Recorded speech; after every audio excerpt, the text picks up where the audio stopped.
오늘 우리가 함께 상고할 말씀의 제목은 마침내 복을 받을 사람입니다. 한번 따라 하십시다. 마침내 복을 받을 사람. 네, 오늘 우리가 봉독한 본문에 보게 되면 하나님께서 광야길에서 저들에게 만나를 먹이신 것은 낮추시고 시험하사, 좀 띄워보세요. 16절. 네. 낮추시고 시험하사. 여기서 시험은 단련이라는 의미가 강합니다. 낮추시고 시험하사 마침내 복을 받게 하려 하심이라고 말씀하셨습니다. 한번 옆 사람과 서로 눈으로 인사하면서 이렇게 서로에게 복을 빌어줍니다. 마침내 복을 받으시기 바랍니다. 네, 마침내 복 받는 은혜가 모두에게 있으시기를 예수님 이름으로 축원합니다. 우리 영상전도축제 우리 5주차입니다. 오늘 영상의 말씀을 여러분들이 잘 깨닫고 이것을 메시지로 전환해서 보내드릴 때 또 여러분들이 그것을 믿지 않는 분들에게 전하셔서 모두가 구원받게 하는 은혜가 있으시기 바랍니다. 사람들은 누구나 복을 받기를 원합니다. 그래서 각종 장신구에도 복자를 써서 복을 기원합니다. 밥그릇에도 복자를 써서 그걸 가지고 복을 기원하는 사람들이 많습니다. 사람들이 저런 유기그릇을 만들어 팔 적에 복자가 없는 것도 팔아봤겠죠.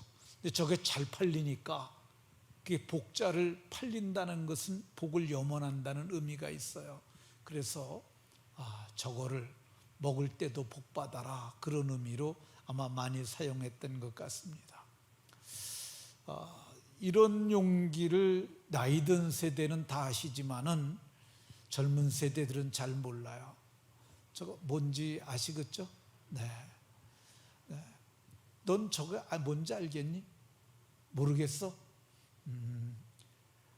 저걸 왜 모를까? 본 적이 없어? 써본 적도 없고. 그렇지. 근데 옛날에 어르신들은 저걸 다 썼어요. 저게 뚜껑을 열고 밤중에 옛날에 화장실이 멀리 있었으니까 여성분들이 주로 많이 사용했던 용변 보는 용기였어요. 근데 저기에도 복자를 써놨어요. 먹을 때도 잘 먹고 쌀 때도 잘 살아, 그런 거겠죠. 정의당 국회의원은 복을 지고 다니면서 유세를 했습니다. 강병택이라고 하는 지역구 의원이었던 것 같은데 복자를 써가지고 저걸 지고 다녔어요. 나는 복을 가지고 다니는 사람입니다. 날 뽑아주면 복이 될 겁니다. 그런 의미가 들어있다고 생각이 되어집니다. 요즘은 커피에도 복자를 써서 마십니다. 이게 저기 옆에 보면 어디라고 나왔는데 새댁 맛집에서 저렇게 해서 준다고 그럽니다. 근데 저거 마시면서도 복되라는 그런 의미죠. 근데 저런 것뿐만 아니라 각종 신이라고 불리우는 것들에게도 수많은 사람들이 복을 빕니다. 이건 선앙당도 아니고 고목나무인데 나무에다가 저렇게 써붙였네요. 이런 걸 비교 종교학에서는 정령신앙이라고 이렇게 얘기를 하는데 저런 거 요즘은 안 하는 줄 알았는데 지금도 저렇게 많이 써붙이는 것 볼 수 있습니다. 저기 소원문구가 다 들어있는 거죠. 사찰에는 대개 연못이 조그만 것들이 하나씩 있습니다. 그런데 요즘 그 연못에다가 아주 자그마한 불상을 놨어요. 그리고 그 앞에다 소원연못 그렇게 써놨어요. 그리고 한 가지 소원은 들어줌, 동전 던지라는 거죠. 근데 동전이 계속 던지면 많이 쌓여야 되잖아요. 늘 조금만 있어요. 그게 뭐냐면 많이 던지면 다 걷어가는 거죠. 그리고 밑밥 정도로만 저렇게 깔아놔요. 근데 저거 상술에 가까운 종교 심리를 이용한 상술이라고 생각이 되어집니다. 팔공산에 가게 되면 한 가지 소원을 들어준다는 갓바위가 있습니다. 그래서 여기서 소원을 써가지고 갓바위로 가지고 올라가는데, 큰 바위인데 그걸 간 모양으로 깎았어요. 그래서 거기다 대고 사람들이 소원을 비는 거죠. 빨리 뛰어요, 갓바위. 네. 거기에 보게 되면 저기 앞에 이렇게 척척이 쌓여 있는 게 아마 소원을 적어서 넣는 캐비넷과 같은 것 같아요. 거기다 올려놓으면 뭐 자기네들이 기도를 해준다. 근데 거기에 신상 정보 써놔가지고 다 언제 뭐 하니까 와라, 그런 거 다 저 사람들이 정보 취득하는 거죠. 근데 저게 한겨울이에요. 지금 입학 시즌 되게 되면 특별히 사람들이 인산인해를 이룬다고 그러는데, 그 밑에 보면은 저기에 사람들이 너무 많이 못 들어가니까 비닐하우스 져놓고 거기서 또 이렇게 엎드려서 절하는 것 볼 수 있습니다. 근데 저렇게 시주를 하고 엎드려 절을 하면서라도 마음이 자식들 잘 되길 바라는 마음과 자기 일이 잘 되길 바라는 마음이 있어가지고, 그래서 내려가면서 사람들이 기도를 해달라고 그래요. 그러면 이 사람들이 거기다가 이 등불을 켜놓고, 옛날에는 촛불을 켰었는데 촛불 켜면 위험하기도 하고 껐다 켰다 하는 것도 쉽지도 않고, 그러니까 조그만 전기 촛불을 갖다 다 설치를 해가지고 거기다 기도 제목도 행정요원이 인쇄해가지고 다 붙여놓고 자리세를 받는 거죠. 또 저기다 좋은 자리는 얼마 더 받고, 그래, 그런 식으로 해가지고 저들이 소원을 비는 것을 볼 수가 있습니다. 그러면 저런 것들이 정말 저들에게 복을 줄 수 있을까?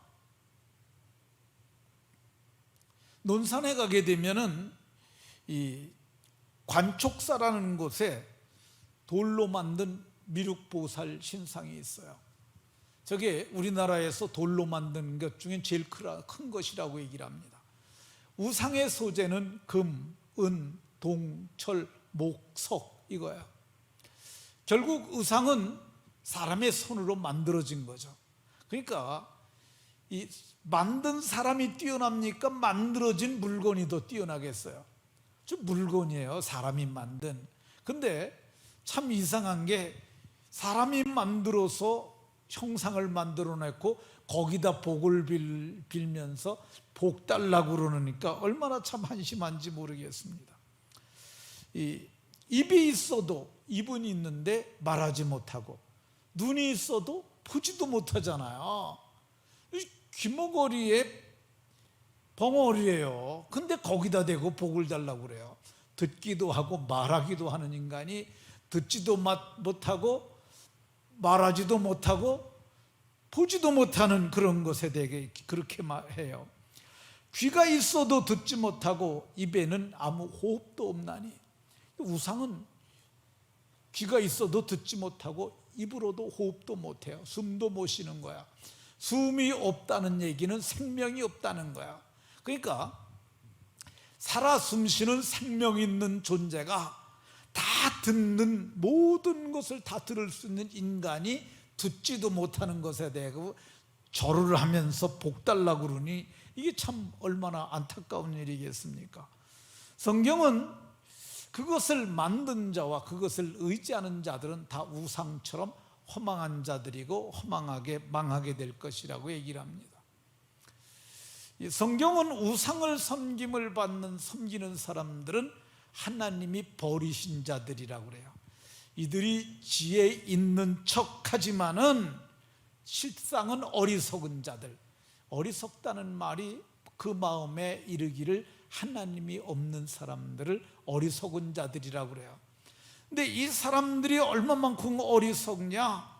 하나님의 영광을 썩어질 사람의 형상, 새의 형상, 짐승의 형상, 겨다지는 동물의 형상, 그 동물의 모든 우상으로 다 바꿔버렸어요. 그러니까 하나님이 참으로 너무 많이 속상해 가지고 저들을 정욕대로 버려두었다고 이렇게 말씀합니다. 하나님께서 이스라엘도 우상을 섬길 때 버려버리셨어요. 그러니까 하나님의 말씀을 떠나니까 하나님께서 말씀하셨어요. 너네들이 내 말을 떠나게 되면 목석에 우상을 섬기게 될 것이라 그랬는데, 실제로 저들이 목석, 나무로 만든 거, 돌로 만든 우상을 섬기게 되었어요. 그들이 섬겼던 대표적인 것이 바알과 아세라죠. 이 바알과 아세라는, 바알은 남성이고 아세라는 여성이라는 여성 신상이에요. 그게 풍요와 다산의 신이에요. 그러니까 여성이 아기를 낳는데 또 자녀를 먹이잖아요. 그래서 유방과 그 힙이 큰 저렇게 만들어 놓고 저걸 신이라고 섬겼어요. 그리고 저기에다 스토리를 입혀놨는데, 그 스토리가 뭐냐면, 이게 바알과 아세라가 이 해빙기가 되면, 땅이 녹을 때쯤엔 하늘로 올라가 가지고 성관계를 맺게 되면은, 그때 하늘에서 비가 내리게 되면 땅이 복을 받아서 풍요와 다산, 새끼를 많이 낳거나 번성을 하는 그런 복이 있다고 그러는 거죠. 근데 성경은 뭐라고 그러냐? 우상을 섬기는 사람들은 다 이렇게 어리석은 자들이라고 이렇게 말씀합니다. 그러면 누가 진짜 복을 줄 수 있느냐? 진짜 복을 줄 수 있는 분은 하나님 밖에 없다고 얘기를 합니다. 오늘 본문에서도 하나님께서 너희를 갖다 광야에서 뺑뺑이 돌리셨는데, 만나만 먹게 하셨는데, 그 이유가 뭐냐? 너희를 낮추시고 너희를 시험하고 단련하셔서 마침내 복을 주려 하셨다고 말씀합니다. 그러니까 하나님이 우리를 향하신 하나님의 뜻은 복 주시려는 것인 줄로 믿으시기 바랍니다. 그럼 어떻게 하나님께서 40년 동안 광야에서 만나를 먹게 하셨느냐? 그건 무력감을 경험하게 하려는 거야. 그러니까 광야 40년 동안 저들은 농사하지 않았어요. 왜 그러냐면 농사를 할 수가 없어요. 그래서 저들은 농사하지 못했는데 하나님께서 말씀하셨어요. 내가 반석에서 너에게 물을 내서 줄 것이고, 그리고 하늘을 열고 내가 천사들이 먹는 떡이었던 만나를 내게 내려주리라. 그리고 하늘에서 새벽에 내렸어요. 새벽에 해가 뜨면 다 없어져 버렸어요. 근데 하나님께서 엿새 동안만 주셨어요. 제7일은 여호와의 안식일이니까, 내 날이니까 일하지 마라. 하나님께서 그러니까 광야 40년 동안 안식일 쉬는 것, 그리고 엿새 동안 일하는 것, 그래서 걷어먹는 거, 그거 가리켰어요. 그래서 하나님만 의지하는 것 배우게 하시고, 마침내 하나님께서 복을 주셨는데, 그게 어떤 복입니까? 약속의 땅, 젖과 꿀이 흐르는 땅. 하나님께서 주신 그 땅에서는 금을 캐고 계곡에서는 물이 흐르는 정말 비옥한 땅이었는데, 저들이 짓지 아니한 집, 파지 아니한 우물, 심지 아니한 포도나무에서, 그리고 그릇이 가득한 그런 집을 하나님께서 주시고서 약속하셨고, 마침내 그걸 주셨어요.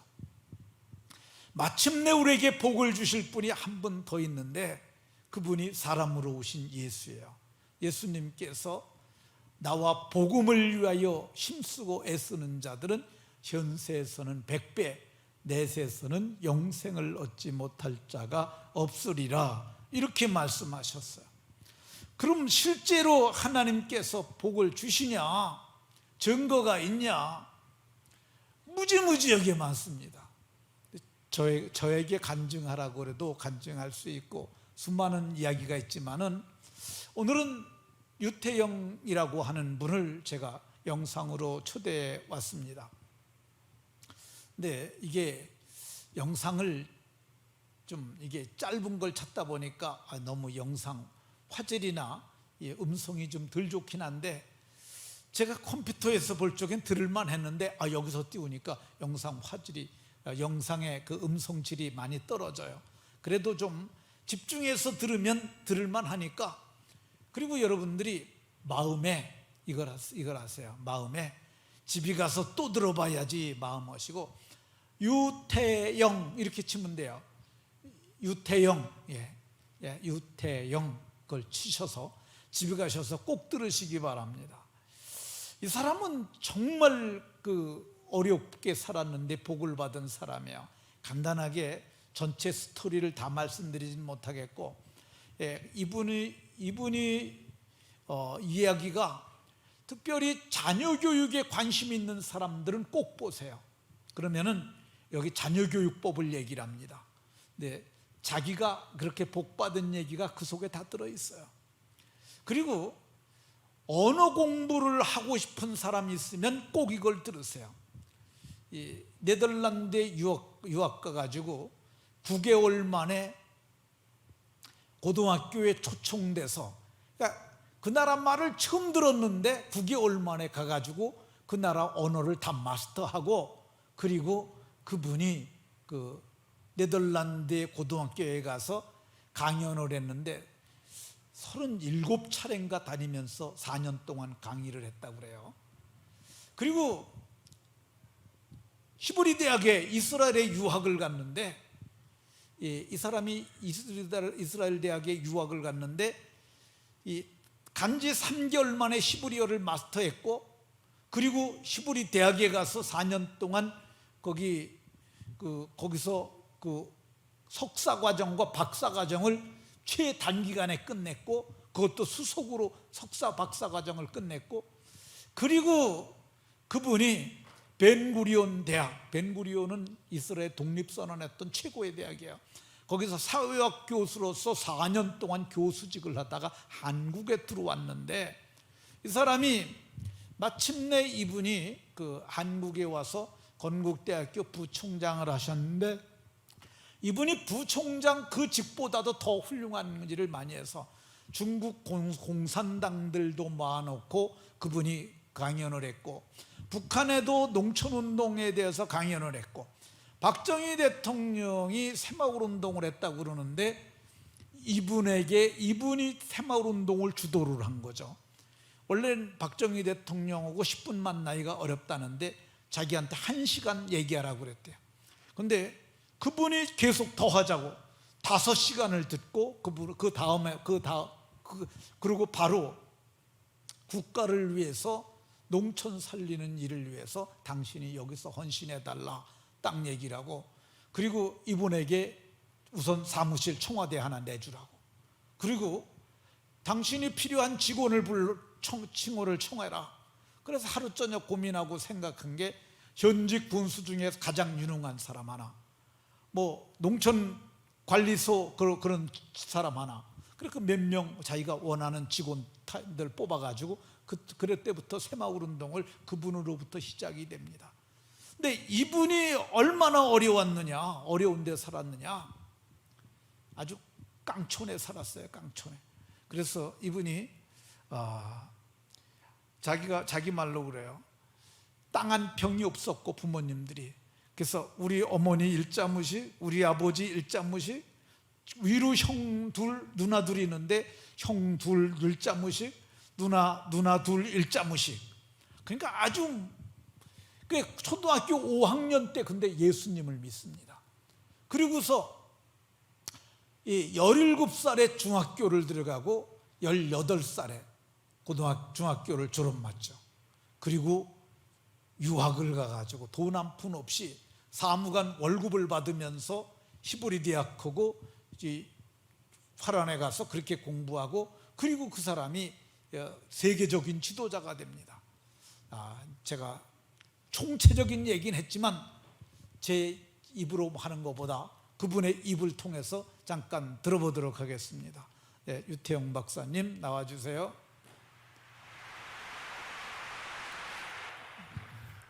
오늘 이 자리에 성도님들 하나님의 큰 은총이 함께 내리기를 기원합니다. 하나님은 전지전능하시다. 전지전능하신 하나님이 예나 지금이나 변함없이 살아계시고 그 하나님이 나를 이처럼 사랑하신다는 확실한 신앙의 두 기둥이 가슴에 딱 섰을 때에는 내 생각하는 것, 행동하는 것, 사업하는 것, 생활하는 것 확 달라집니다. 이번에 SBS 텔레비 특강에서 일기장을 가져오라고 해서 가서 참 보여준 일도 있어서 혹 보신 분이 있을랑가 모릅니다만은 근데 그때 일기를 읽는 가운데 내가 요즘에 은혜 받은 것이 많아요. 뭐라고 써있냐면 국민학교 시절이요. 쓴 일기인데 어제 아침에 밥을 못 먹고 굶었다. 어제 점심은 물만 먹고 넘어갔다. 어제 저녁은 그냥 잤다. 하루에 아무것도 안 먹었어. 오늘 아침에는 어머니가 쑥만 삶아서 파란 쑥국물을 주어 몇 모금 마시고 학교를 가자니 기운이 없어 걸을 수가 없구나. 이렇게 썼어요.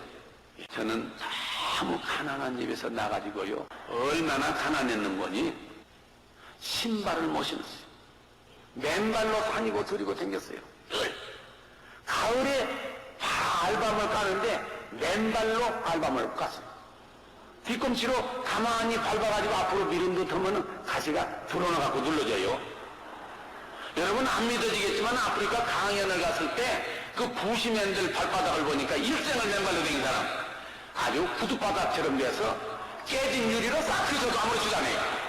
예, 제가 그렇게 살았어요. 머슴살이를 3년이나 했어요. 나무집 소 키우고 나무집 논, 나무집 밭, 나무집 논 다 지게지고 그냥 쫙 하고 했어요. 중학교 꿈에도 못 가요. 하나님께 서원을 올렸어요. 전지전능하신 하나님, 내가 하나님 일생 동안 공부를 끝까지 하겠습니다. 마음속에 응답을 받는데 현존 여건에서 최선을 다하라. 현재 내게 주어진 여건에서 최선을 다하라. 그래서 진모퉁이 키우는 토끼 몇 마리를 팔아가지고 중학교 강의록이라고는 책을 샀어요. 이게 전과지도서 같은 책이요. 혼자 자세히 보면 선생 없이 공부할 수 있는 그걸 가지고 독학을 했어요. 혼자 공부를 한다고. 교회 나가고 길이 열리더라. 읍내에 중학교가 생기게 되고 그 읍내 중학교에 그 읍내에 있는 교회 장로님 댁에서 저를 가정교사로 채용해 줬어요. 저는 18살 때 중학교를 들어갔어요. 그 집에 8살, 10살 되는 어린아이들을 가르치는 조건으로 그 집에서 먹고 자고 학교를 다니도록. 얼마나 감사했는지 말도 못해요. 예.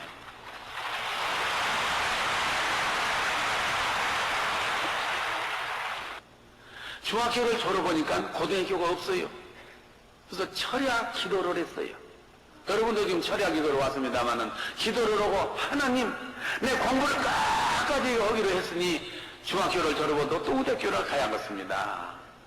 이 기도하는 가운데 결심을 해서 어머니한테 차비를 해달라고 그래가지고 서울로 올라왔어요. 맨 처음에 영등포에서 구두 닦기를 했어요.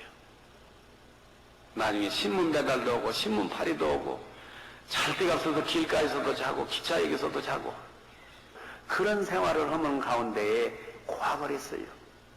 야간 학교를 들어가서 야간 고등학교를 다니고 대학도 야간 대학 들어갔어요. 신문 배달하거나 신문 파리에서 번 돈 가지고 자기 밥만 먹어도 되는데 밥 먹어 뿌리면은 등록금이 안 되니 굶어야 돼요. 여러분 인간의 밑바닥 내려가 봤었어요? 내 신문 배달할 때 너무 배고파서요. 쓰레기통을 먹었어요. 쓰레기통에서 밥을 주워 먹었어요. 신문을 넣고 싹 돌아가니까 밥덩어리가 내버리지. 가다가 돌아와가지고 밥덩어리를 주우니까 연탄때 모래 막 묻었어. 아낌없이 떼내니까 이만한 밥덩어리가 이만큼 되더라고요. 다 떼내고 그거 가면서 먹었어요. 오늘 내가 고생하는 것은 하나님께서 나를 쓰시려고 연단을 시키는 과정이다. 그렇게 결론을 딱 내리니까 하나님 내 기도를 안 들으시고 나를 이렇게 굶게 합니까? 이런 기도해본 일 없고 그런 글 쓴 일이 없어요. 하나님께서 주신 어려운 프로그램 오늘 잘 극복하고 이기게 해주셨으니 감사합니다. 내일도 이기게 해주시옵소서. 아무리 어려운 지경이 들어가더라도 그것이 그렇게 해석이 되는 것은 전능하신 하나님이 살아계신다. 그 하나님이 나를 살아가신다는 확실한 기둥을 가지고 본다면 그렇게 느껴지는 겁니다. 고등학교 1학년 구두닦이 때, 미국 무대에서 구두닦이 때 유학 갈 걸 결심했어요. 아니 구두닦이 오고 굶고 지내면서 유학을 어떻게 갑니까? 감히 난 일기장에 보니까 확실하게 믿었어. 하나님께서 언어를 올렸어. 하나님께서 예스 한마디만 해주시면 내 유학을 갑니다. 나는 믿었어요. 여러분도 믿을 거예요. 여러분이 유학 간다고 하나님께 기도하면 그래 공부는 잘하냐? 토플시험 몇 점이나 맞았고 그래 돈은 준비됐냐? 그건 동네 아저씨가 하는 소리요. 하나님께서는 하시고자 하면 얼굴도 못나고 실력도 없고 돈도 못나고 꾀지지 못나고 집안도 못나고 형편없는 것이지만 그래 가라 끝나. 그럼 우리는 자신감을 가지고 감사하면서 하나님 앞에 나가는 겁니다. 기도할 때마다 하나님 언제 하나님의 뜻이 이루어지리까? 하나님의 뜻이 이르는 날 유학 갈 걸 믿습니다. 어느 날 기도하는데 응답을 받았어요. 장문의 논문을 써라. 장문의 논문을 써서 한 2달 걸려서 써서 번역으로 편지를 썼어요. 그래가지고 누구한테 보이냐? 그때 나는 덴마크에 유학 갈 걸 결심했어요. 그랬는데 아는 사람이 있어야지요. 아는 사람도 없고 보세요. 하나님께 기도밖에 못해요. 열심히 기도를 드리는데 응답을 받아서 편지를 썼어요. 편지를 써 어떻게 할 거예요? 썼는데 어떻게 할 거예요? 우리 기도는 간단해요. 난 그랬어요. 하나님, 이 편지를 쓰고 번역도 했는데 이걸 누구한테 보여줄까요? 마음속에 편안해져요. 소리 없는 음성, 걱정 말아라. 누구한테 보낼지 모르는 바에는 그 나라에서 제일 높은 사람한테 보낸 게 좋지 않겠느냐. 제일 높은 사람이 누군 줄 알아야지 또. 도서관에 가서 대백과사전을 떠들어 보니까 프레드릭 9세 임금님이 구구합니다. 편지 서두에다가 프레드릭 9세 임금님 귀하.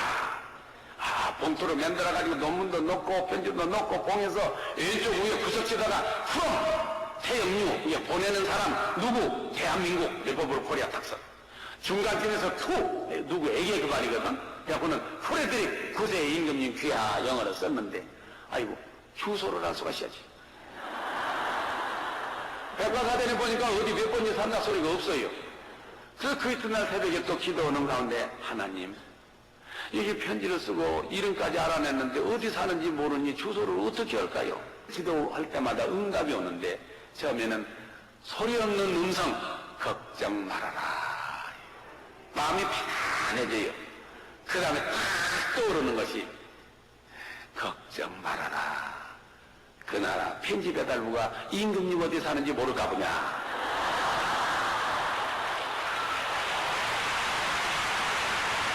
근데 그 응답을 받았어요.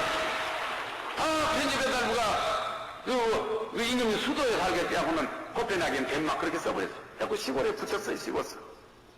주소를 제대로 썼다고도요. 국가 원수인 임금님에게 내는 편지를 우리나라 국가 원수가 써야 합니다. 또 대사관이나 특사나 외무부를 통해서 전달해야 합니다. 어디 구두닦이면 본 쓴다고 보내요? 돼요? 안 되지요. 그러나 하나님께서 역사하시면은 안 될 것이 없잖아요. 편지 해답을 받았어요. 그래서 임금님이 초청해줘서 덴마크에 유학을 갔어요.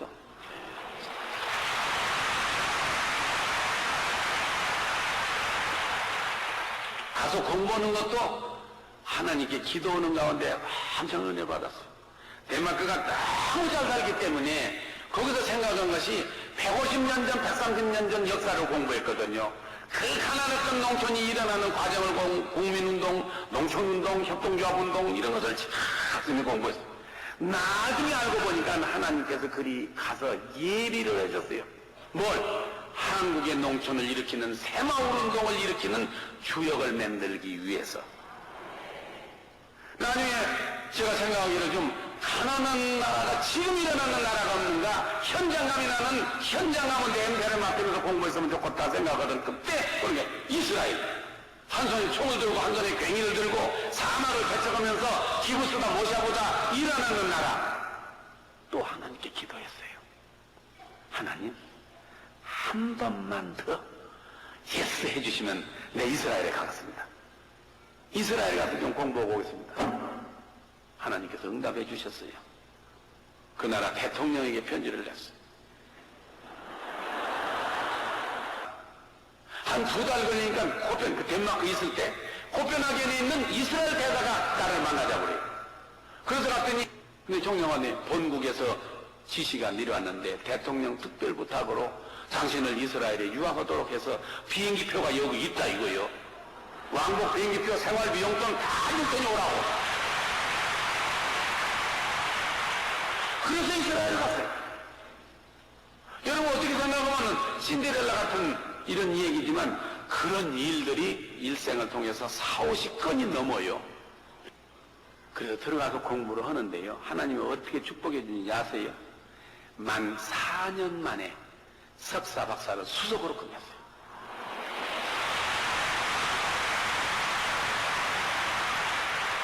그러니까 기영, 니은, 심화, 저구리, 나비야 이런 걸 배우기 시작한 날로부터 4년 반 만에 국립대학의 교수가 돼서 이스라엘 말로 사회학을 강의하는 교수로서 몇 년 가르치다가 왔어요. 예. 근데 열심히 기도를 하면서 공부를 하니까요. 놀라운 게 내가 그 일뿐 아니야. 요즘에도 그런 일이 많이 일어나요. 예. 제가 지금 67세 사실은 금년에 지난 8월 달에 정년 퇴임을 했어요. 우리 아버지가 호적을 늦게 오는 바람에 2년이나 교수직을 더 해먹었어요. 정년 퇴임 요즘에 50대, 60대 뭐 초반에 정년 퇴임은 나는 67세까지 해먹었으면 됐는데 아이고 직장이 막 줄줄이 기다려요. 줄줄이 기다려서 지금 뉴욕에 있습니다 제가. 오늘 돌아가야 되는데 이게 하도 꼭 좀 말씀해 주시라고 해서 오늘 비행기를 내일로 연기하고 오늘 저녁 왔어요. 내일 바로 뉴욕을 가야 돼요. 퇴임을 했는데 여러분 보세요. 직장에서 퇴임한 사람이 내가 교수론 그 교수 월급을 4배를 더 받고 다시 취직이 됐어요. 이게 보통 일이 그뿐이요. 12년 전에 어떤 돈 많은 어른이 참 훌륭한 분이에요. 광화문에 그 교보빌딩이라고 있죠. 대한교육부, 교보문고. 그것을 설립하시고 하신 훌륭한 분이 12년 전에 나를 만나자고. 고향 사람도 아니고 본인하고 초면이요. 그때 건국개혁대 농과대 학장으로 있을 때요. 그래 유 학장님, 우리나라 농촌이 왜 이럽니까? 그래서 점심을 잘 데리고 올마면서 얘기했더니 너무 감동을 받았다고. 또 만나자고 열흘거리, 이주일거리만 한 5번 만났어요. 한 석 달 걸렸을 거예요 아마. 그래서 저한테 돈을 주었어요. 여러분 얼마 준지 아세요? 100억 원을 줬어요.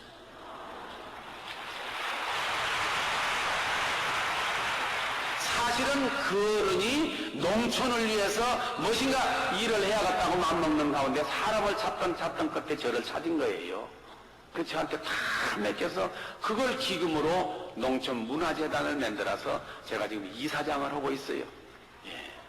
그래서 제 제자들을 들여다 다 직원시키고 국장시키고 해서 농촌을 위해서 매년 12억씩을 나눠주는 일을 지금 10몇 년째 하고 있어요. 근데 그게 너무나 좋다고 또 1년 지내더니 100억 원을 또 줬어요. 그래서 이제 그때는 문학재단을 만들었어요. 3년 전에 100억 원을 또 줬어요.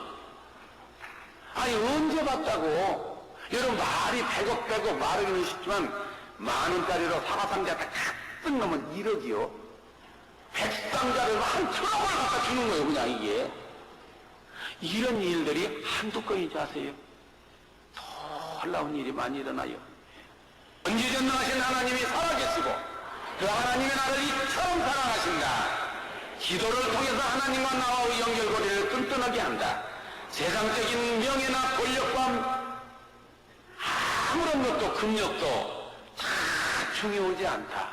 하나님과 나와의 연결고리, 내 자녀에게 교육을 시킬 때에는 자녀의 손목을 잡아다가 하나님의 손목에 잡혀준다. 교회와 하나님께 기도를 드리고 모든 일을 믿고 기도를 드림으로 인해서 풀어나가는 우리의 생활 속에 성령님께서 항상 같이 하신다는 걸 믿기를 바랍니다. 유태영 장로님, 이분 간증 들어보면 사람의 도움이 하나도 없어요. 아버지도 어머니도 형님들도 이웃들도 그 누구도 도와주지 않았어요. 오직 하나님의 선하신 손에 인도하심을 받아서 하나님의 복 주심으로 말미암아 인생이 복되고 가치 있는 인생이 되었던 것을 볼 수 있습니다. 이 영상 보고 믿지 않는 사람들은 그럴 수 있습니다.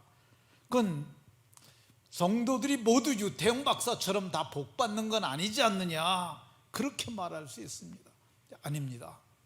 사실 예수를 믿으면 믿은 그날부터 하나님께서 우리 모두에게 은혜를 베풀어 주십니다. 예수님 믿으면은요, 당대가 잘 되고 다음 세대는 더 잘 됩니다. 그러나 예수를 믿어도 가난하게 살다 죽는 사람들도 있지 않느냐, 그렇게 말할 수 있습니다. 그런데 제가 보면은 이상하게 가난하게 살아도 사람들이, 진짜 믿는 사람들은 감사하며 살아요. 그게 참 신기한 겁니다. 아니, 별로 그렇게 감사할 거리가 없을 것 같은데 술도 안 마시고 깨끗하게 정절 있게 믿음으로 살면서 감사하며 살아요. 뿐만 아니라 병들어 죽게 되잖아요. 근데 죽으면서도, 죽을 때도 천국에서 눈뜰 소망을 가지고 사람들이 죽습니다. 그것이 세상 사람들하고 절대적으로 다른 겁니다. 그러니까 예수님을 믿으면 죽어도 복이 되는 줄로 믿으시기 바랍니다.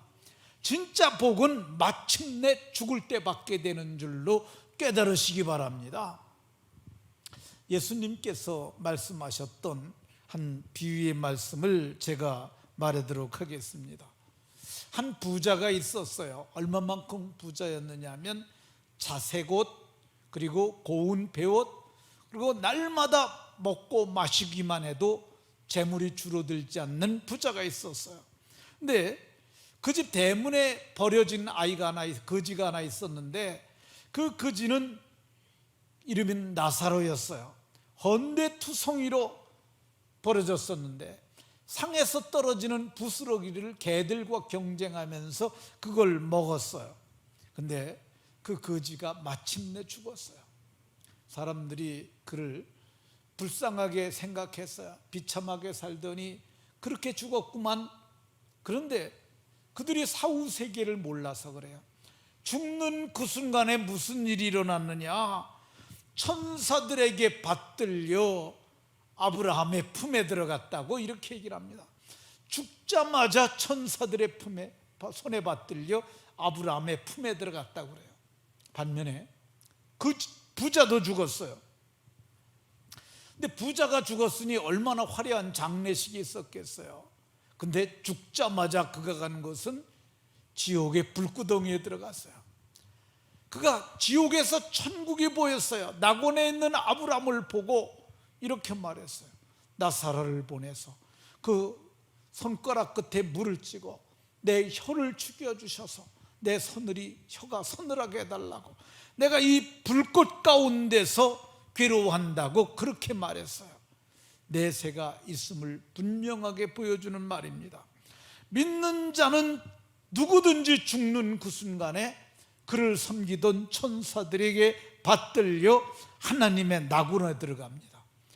이 거지가 어떤 거지였어요? 헌데투성이, 대문에 버려진 거지, 상에서 떨어지는 것 먹던 거지, 개들이 헌데를 핥던 그 거지. 그러나 그 거지가 천사들의 손에 받들려 아브라함의 품에 들어갔다고 이렇게 말씀하고 있습니다. 근데 이게 끝이 아니에요. 예수님을 믿으면 우리가 신분이 변화되는데 하나님의 자녀가 된다고 얘기를 해요. 이 하나님의 자녀가 되는데 어떻게 신분이 바뀌느냐?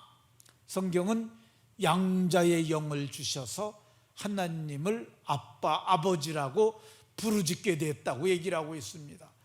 양자의 영을 주셔서, 그래서 믿는 그 순간 양자의 영을 받아서 우리는 하나님을 아버지라고 부르짖게 되는 신분의 변화가 일어난 줄로 믿으시기 바랍니다. 좀 더 예를 하나 더 들도록 하겠습니다. 이번에 감사원장 하다가 사퇴하시고 대권을 준비하고 있는 최재형이라고 하는 전 감사원장이 있습니다. 근데 이분이 20여 년쯤 전에 두 아들을 입양을 했어요. 하나는 11살짜리, 하나는 6살짜리인가 되는 아이를 입양을 했어요. 근데 이 아이들이 입양하기 전까지는 고아였어요. 근데 입양하자마자 어떤 일이 일어납니까? 아버지가 생긴 거예요. 그러니까 입양을 딱 하니까 이 아들이 아버지가 생겼는데, 그 아버지가 누구예요? 판사잖아요. 판사 아버지가 생겼어요. 그래서 어제까진 고아였는데 입양이 되자마자 판사의 아들이 됐어요. 근데 우리가 마찬가지죠. 전에는 마귀의 자식이었는데 믿자마자 하나님의 자녀가 되고 양자의 영을 받고, 그래서 하나님의 아들이 됩니다. 최재형 판사의 아들이었던 그 고아가 아버지가 대법관이 되니까 대법관 아들이 됐어요.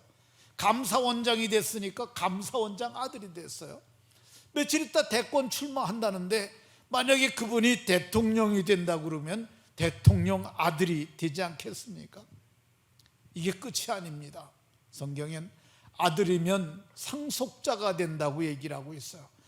자녀이면 상속자인데 누구의 상속자냐?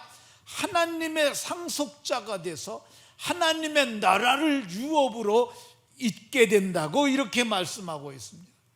하나님이 우리에게 주시는 유업이 하늘에서 내려오는 거룩한 성 새 예루살렘이라고 얘기를 합니다. 신부가 신랑을 위하여 단장한 것 같은 새 예루살렘이라고 얘기를 합니다. 그 성의 빛이 지극히 귀한 벽옥 수정같이 막다라고 얘기를 하고 있습니다. 표현이 안 되는 거예요. 그러니까 벽옥이라고 할까, 수정이라 할까, 귀한 보석이랄까, 사도 요한이 보고서도 헷갈려요. 어쨌든 맑은 보석이라고 얘기를 하고 있어요. 그가 성곽을 보니까 성곽은 벽옥, 그 성은 정금인데 맑은 유리 같은 정금이라고 얘기를 하고 있어요. 이게 이해가 됩니까? 맑은 유리 같은 정금. 이게 제가 그림을 그린 것을 보여드릴 수도 있는데, 그림 갖고 보면은 잘못된 오판할까 봐 지금 성경을 그대로 말하는 거야. 유리 같은 정금이라고 얘기를 하고 있습니다.